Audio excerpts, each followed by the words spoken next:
এরপর আওয়ামী লীগ নেতারা দল বেঁধে একটি ক্যাফেতে প্রবেশ করেন। তাদের দেখে সেখানকার ব্যবসায়ী কাউন্টার থেকে সরে দাঁড়ান। আওয়ামী লীগ নেতারা তখন তাকে সামনে এসে লিফলেট নেওয়ার জন্য ডাকাডাকি করতে থাকেন।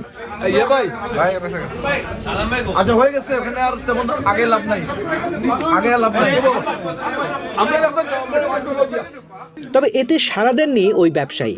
লজ্জা থেকে বাঁচতে এক পর্যায়ে কাউন্টারের ভেতরে গিয়ে দোকানি সেজে লিফলেট গ্রহণ করেন যুক্তরাজ্য আওয়ামী লীগ নেতা ব্যারিস্টার মঞ্জুরুল ইসলাম। ফটো সেশনে অংশ নিতে যুবলীগ নেতা আনোয়ার খানও ঢুকে পড়েন ফ্রেমে, কিন্তু অন্যরা তাকে ইশারা করে সরে যেতে বলেন।